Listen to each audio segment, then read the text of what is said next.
India's largest digital media network Suman టీవీతో చేతులు కలపండి. ఫ్రాంచైజ్ ద్వారా లోకల్ మీడియా పార్ట్నర్ అవ్వండి.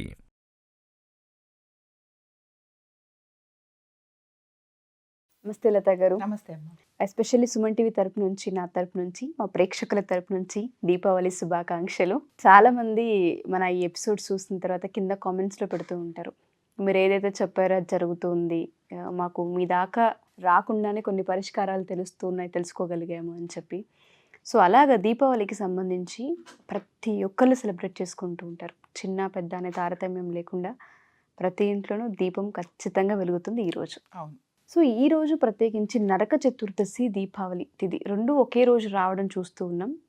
కొన్ని ఏండ్ల తర్వాత అని కూడా మాట్లాడుతూ ఉన్నారు. కాబట్టి ప్రత్యేకత ఏంటి అంటారు? ఏ విధంగా ఉండబోతుంది? ఏ ఏ తిథుల్లో అసలు ఏ విధంగా చేయాలి అంటారు? ఇది ప్రామాణికంగా తీసుకుంటాం. కాబట్టి పొద్దున మనకి చతుర్దశి తిథి ఉంది కనుక నరక చతుర్దశి, మధ్యాహ్నం నుంచి మనకి అమావాస్య తిథి వచ్చేసింది. రాత్రిపూట అమావాస్య ఉండాలి.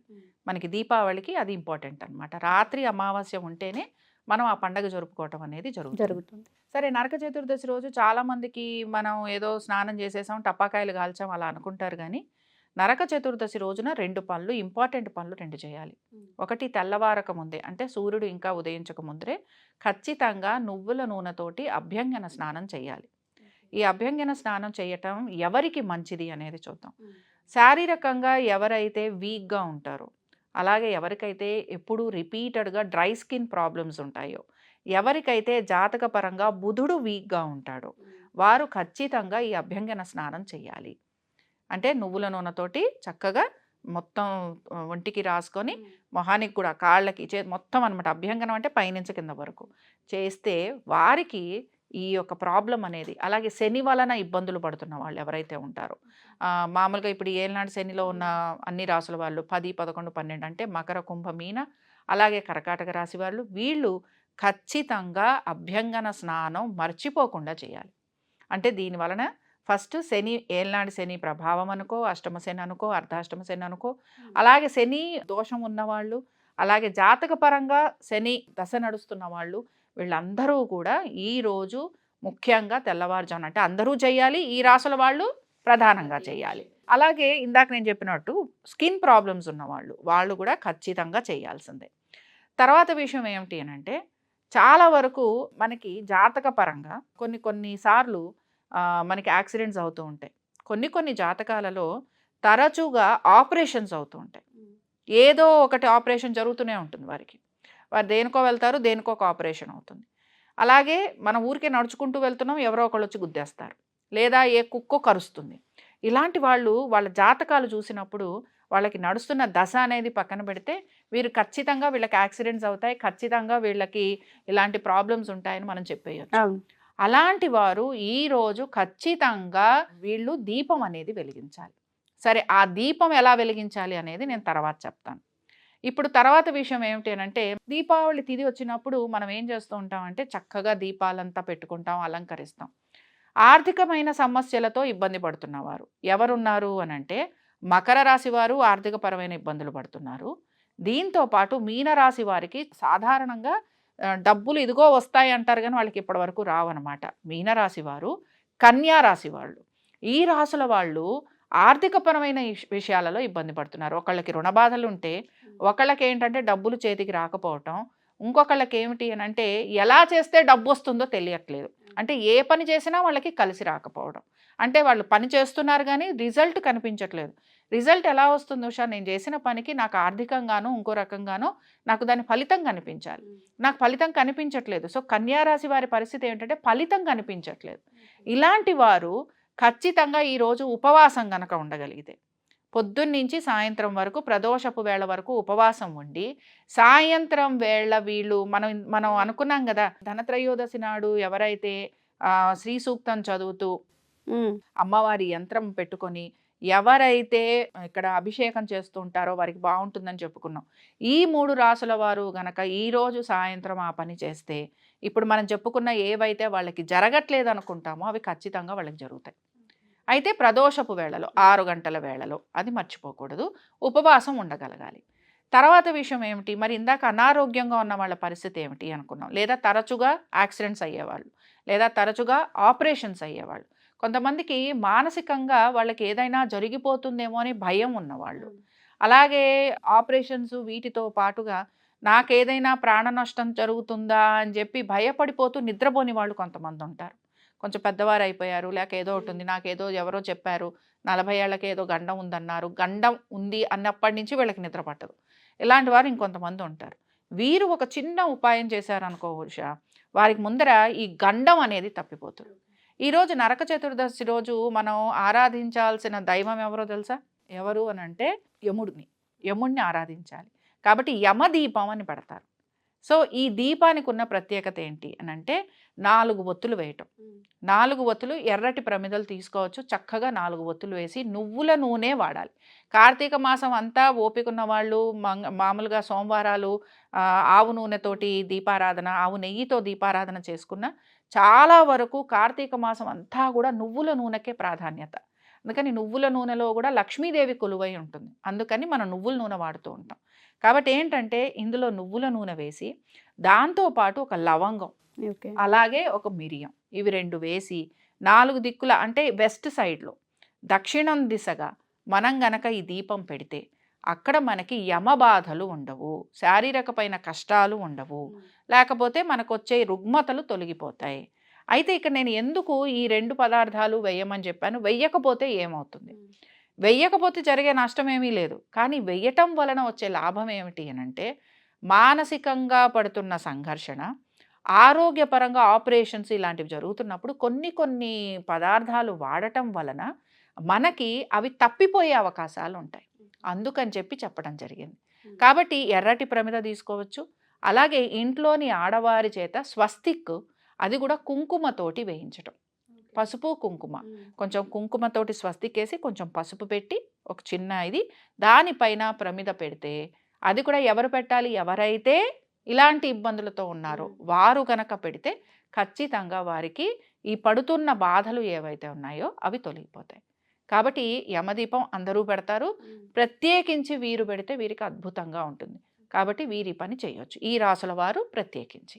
మర్చిపోకుండా చేస్తే మంచి రిజల్ట్స్ వస్తాయి వాళ్ళకి. అండ్ దాంతోపాటు చాలామంది లక్ష్మీదేవి పూజ చేస్తూ ఉంటారు. కాబట్టి ఆర్థికంగా ఎవరికైతే బాగుండదో వాళ్ళు ప్రత్యేకించి ఈ దీపావళికి లక్ష్మీదేవిని ఎక్కువగా పూజిస్తూ ఉంటారు. పూజ టైం ఏంటి, ఏ టైంలో చేయడం మంచిది అంటారు? ఆ టైంని కూడా అడుగుతూ ఉంటారు. అవును, అమ్మవారి ఆరాధనలోనమ్మ మనకి 2 రకాలు ఉంది. సరే, మనం సౌత్ గురించే మాట్లాడదాం. మనం సాయంత్రం పూట అమ్మవారి పూజ చేస్తారు, కానీ దీపావళి రోజు అర్ధరాత్రి అమ్మవారిని ఆరాధిస్తారు. అమ్మవారు వస్తుందని చెప్పి మనం పూజించడం జరుగుతూ ఉంటుంది. అయితే సాయంత్రం పూట అమ్మవారి ఆరాధన చేసి అర్ధరాత్రి పూట ఎవరైతే వాళ్ళ ఇళ్ళు వాకిళ్ళు తుడుచుకుంటారో వారింటికి లక్ష్మీదేవి ఖచ్చితంగా వస్తుంది. అర్ధరాత్రి చెయ్యాలి ఇది. అయితే మనం ఏం చేస్తామంటే ప్రదోషపు కాలంలో చేసేసుకొని టపాకాయలు గాలి చేసుకొని తలుపులు వేసుకొని పడుకుంటాం కదా. అలా కాకుండా ఉపవాసం ఉండి ప్రదోషపు వేళలో సాయంత్రం వేళలో దీపారాధన చేసి అమ్మవారి యొక్క అష్టోత్తరం కానీ సహస్రనామాలు కానీ చదువుకొని ఆ రోజు ఆ సాయంత్రం అంతా కూడా కావాలంటే ఆ పూటకు అన్నం తినచ్చు. ఇంకా తర్వాత ఏం చేయాలి అని అంటే అర్ధరాత్రి సమయంలో ఇల్లు వాకిలి తుడుచుకోవాలి. ఇది నిజంగా చేస్తారు చాలామంది ఆ టైంలో. అందుకనే మీరు నార్త్లో చూస్తే అందరూ మేలుకొని ఉంటారు, తలుపులు తీసుకొని మేలుకొని కూర్చుంటారు అమ్మవారు వస్తుంది అని చెప్పి. మనం ఏం చేస్తామంటే తలుపులు వేసుకొని పడుకుంటాం. అందుకని తలుపులు వేసుకొని పడుకుంటే ఆవిడ కూడా రాదు, ఇది వాస్తవం. అయితే ఏంటంటే నేను అనేది ఇప్పుడు ప్రమాదాలు ఉన్నాయి, అవి ఉన్నాయి, ఇవి ఉన్నాయి, ఇవన్నీ అంటారు గనక నేను చెప్పేది ఏంటంటే ఎవరైతే అర్ధరాత్రి పూట ఇల్లు వాకిలి శుభ్రం చేసుకుంటారో వారింటికి ఖచ్చితంగా అమ్మవారు వచ్చి తలుపు తడుతుంది. ఇందులో అన్ని రాసుల వాళ్ళు చేయొచ్చు. ఒక్కళ్ళన్నా మేలుకొని ఉండే ప్రయత్నం చేయొచ్చు. మేలుకొని ఉండలేని పరిస్థితులు ఉంటాయి గనక ఈ పనన్నా చేసి పడుకోవచ్చు. చాలా ఏళ్ళ తర్వాత వస్తుంది ఈ దీపావళి అని చెప్తున్నారు. నరక చతుర్దశి ఒకే రోజు రావడం మంచి పరిణామం అని కూడా అంటున్నారు. కాబట్టి ఎవరైనా దానాలు కానివ్వండి ఏదైనా చేస్తే మంచిది అంటారా? ఎస్పెషల్లీ ఎవరైతే ఏలినాటి శని ప్రభావం ఉండి ఇబ్బందులు పడుతున్నారో వాళ్ళకు మనం పరిహారం చెప్పొచ్చు అంటామా? చూడమ్మా, ఇప్పుడు ఇక్కడ ఎందుకు దీనికి అంత ఇంపార్టెన్స్ ఇస్తున్నాము అనంటే, ఒకటి శశయోగం ఫామ్ అవుతోంది. అంటే కుంభరాశిలో శని సంచరిస్తున్నాడు, స్వక్షేత్రంలో ఉంటాడు. అందుకని ఏంటంటే శశయోగము అని అంటారు దీన్ని. దీనివల్ల రాజకీయ పరంగా ఉన్నత స్థితి కలగటం, అలాగే కుటుంబంలో ఒక నాయకుడుగా ఉండటము, దాని క్యారెక్టరిస్టిక్స్ అనమాట. ఆ యోగము ఇచ్చే క్యారెక్టరిస్టిక్స్. తర్వాత ఏంటంటే బేసిక్‌గా మన మాట అందరూ వినేటట్టుగా మనం ఉండటము, కష్టపడే తత్వం ఉండటము, సీక్రసీ మెయింటైన్ చేసే విధానం ఉండటం, ఇలాంటివి చాలా ఉంటాయి. దీనివల్ల కూడా ధనం అనేది వీళ్ళు సంపాదిస్తారు. మామూలుగా మనం ఎప్పుడు భయపడేది ఏంటంటే శని ఉంటే ఇంకా మనకి ధనం రాదు, కుజుడు ఉంటే ఇంకా పెళ్లి కాదు, కలిసి కలిసి రాదు, ఇలా రాదు ఉంటాయి కదా. కానీ శని ఆయన స్వక్షేత్రంలో ఉన్నప్పుడు, ఆయన ఉచ్చస్థితిలో ఉన్నప్పుడు కూడా ఆయన మంచి మంచి యోగాలను కలిగిస్తాడు. కాబట్టి ఈ యొక్క దీపావళి ప్రత్యేకత ఏమిటి అని అంటే ముందర ఇక్కడ శశయోగం ఫామ్ అవుతుంది. రెండో విషయం ఏంటంటే మంచి ధనయోగాలు కూడా ఉన్నాయి. ఒకటి ఇప్పుడు మనకి రాహుకేతులు మారిపోయారు కదా, కాబట్టి తులారాశిలో కూడా మనం గనక చూసుకుంటే మనకి రవి కుజులు ఈ 2 గ్రహాలు కూడా అక్కడే ఉన్నాయన్నమాట. ఇవి 2 కూడా ఒక మంచి ధనయోగాన్ని కలిగిస్తున్నాయి. మన అందరం కోరుకునేది కూడా అదే. కాబట్టి తులారాశి వారికి మనం ఒక రకంగా చెప్పాలంటే ధనయోగం అనేది ఫామ్ అవుతోంది. మిథున రాశి వారికి, కుంభరాశి వారికి, ఈ 3 రాశుల వారికి కూడా చక్కటి ధనయోగాలు ఫామ్ అవుతున్నాయి. కాబట్టి ఈ 3 రాశుల వాళ్ళు కూడా ఆనందంగా ఉండొచ్చు. ఇంకా తర్వాత విషయం ఏమిటి అని అంటే దీంతో పాటు ఇంకొన్ని మంచి మంచి యోగాలు ఉంటాయి. అందులో కూడా బుధాదిత్య యోగం ఒకటి ఉండటము. ఈ బుధాదిత్య యోగం ఉన్నప్పుడు ఏంటంటే చాలా వరకు తెలివితేటలు కలిగి ఉండటం, పరపతి ప్రతిష్ట కలగటం, గవర్నమెంట్ ఉద్యోగాల వైపు ఆసక్తి చూపించడం. శశయోగంలో కూడా అది ఉంటుందన్నమాట. గవర్నమెంట్ ఉద్యోగాల వైపు ఆసక్తి ఎక్కువ చూపిస్తారు. కాబట్టి ఇలాంటి యోగాలు ఉన్నప్పుడు ఈ యొక్క దీపావళిని మనము ఆ యోగాలు మనకి ఫలించే విధంగా చేసుకోవాలి. కాబట్టి ఆల్మోస్ట్ అన్ని రాసులకి కొన్ని 1, 3, 4 రాసులకి తప్ప చాలా వరకు అన్ని రాసులకి యోగాలు ఎక్కడో అక్కడ ఫలిస్తూనే ఉంటాయి. కాబట్టి ఏమవుతుందంటే ఇప్పుడు మేషరాశికి తీసుకున్నాము, వాళ్ళకి మంచి ధనయోగము, అలాగే ఉద్యోగంలో చక్కటి అభివృద్ధి, వాళ్ళకి ఆల్రెడీ మంచి ప్రమోషన్స్ రావడము, ఇంక్రిమెంట్స్ ఉండటము, మంచి విశేషంగా కలిసి రాబోతుంది మేషరాశి వారికి. అలాగే వృషభ రాశి వారికి కూడా చాలా వరకు అనుకూలంగా ఉండబోతోంది. కాబట్టి ఏంటంటే ఒక్కొక్క రాశికి కూడా ఇంప్రూవ్మెంట్ అనేది చూపిస్తుంది. ఇంప్రూవ్మెంట్ చూపిస్తున్నప్పుడు ఏం జరుగుతూ ఉంటుంది అంటే మన ఎక్స్పెక్టేషన్ కంటే కూడా మన రిజల్ట్స్ అనేవి చాలా బాగుంటాయి. ఈ ధనత్రయోదశి నుంచి ఎవరైతే 5 రోజులు చేస్తారో 5 రోజులు అమ్మవారి ఆరాధన చేయటం, 5 రోజులు కొంచెం నియమనిష్టలతో ఉండటం, 5 రోజులు కూడా మనం చెప్పిన పరిహారాలు చేసుకుంటూ రావటం. అందులో కొంతమందికి 41 రోజులు కూడా చెప్పాం. బట్ కంపల్సరీగా చేస్తే వాళ్ళకి ప్రతిఫలం అనేది ఖచ్చితంగా ఉంటుంది. అంటే చిన్న ప్రయత్నం ఫలితం ఎక్కువ అన్నమాట. Thank you so much ma'am. ఇది ఒక హోప్ క్రియేట్ అనే చెప్పుకోవచ్చు. చాలామంది ప్రతి ఒక్క రాశి వాళ్ళు ఏదైనా ఒక మంచి రోజు కోసం ఎదురు చూస్తూ ఉంటారు పరిహారం చేసుకోవడానికి. ఈ దీపావళి ఎవరైతే మా ఈ ఎపిసోడ్ చూస్తూ ఉన్నారో జాతకరీత్యా ఒక్కసారి లతా గారిని కలిసి ఈరోజు మాకు ఏ విధంగా ఉండబోతుంది, మేము ఏం చేస్తే మంచిది అని చెప్పుకోవడానికి ఇది ఒక మంచి రోజు. ఈ ఎపిసోడ్ వస్తే ఒక కాల్ అపాయింట్మెంట్ అయితే తీసుకోండి, మీకు చాలా పెద్ద హెల్ప్ అవుతూ ఉంటుంది. ఎవరైతే ఏలినాటి శని అనారోగ్య సమస్యలతో ఇబ్బంది పడుతూ ఉన్నారో వాళ్ళందరికీ కూడా ఏదో ఒక యోగం ద్వారా మనం దాన్ని క్లియర్ చేసుకునే ఒక సూచన ఖచ్చితంగా కనిపిస్తూ ఉంటుంది. సో ఎవరికైనా ఇంట్రెస్ట్ ఉంటే కింద స్క్రోల్ అవుతున్న కాంటాక్ట్ నెంబర్ మీరు కాంటాక్ట్ చేయొచ్చు. Thank you ma'am. Thank you so much. నమస్తే.